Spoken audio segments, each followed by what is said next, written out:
राज्यात सर्वाधिक मताधिक्य मिळवून महायुतीचं सरकार स्थापन झालंय। या कारणास्तव महाविकास आघाडीतील एक असणारा काँग्रेस पक्ष डबघाईला आलाय।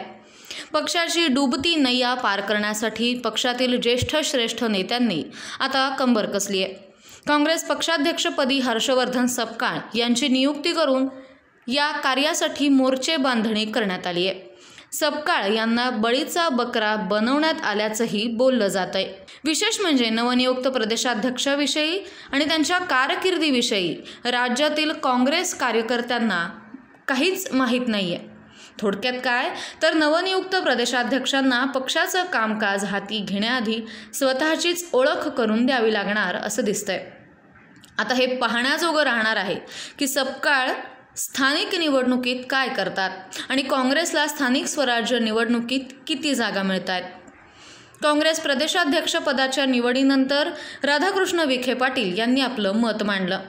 प्रदेशाध्यक्षपदासाठी कुणी तयार होत नाही, दिग्गज पळून गेले असा खोचक टोला त्यांनी लगावला। हर्षवर्धन सपकाळ यांचं नाव जाहीर होण्यापूर्वी विखेंनी ही प्रतिक्रिया दिली होती। दिग्गजांना डावलल्याचा आरोप योग्य नाही, सर्व दिग्गज पळालेत असं विखे म्हणाले। आगामी काळात काँग्रेसची अवस्था अजून बिकट होईल असं विधानही विखेंनी केलंय।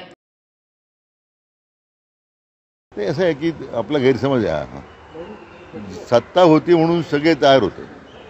आज काँग्रेसची सत्ता नाही आहे, येण्याची शक्यता नाही आहे। एवढी निचांकी आकडेवारी काँग्रेसने कधी गाठली नव्हती। त्यामुळे ते प्रदेशाध्यक्षाचं पद कोणी घ्यायला तयार नाही आहे।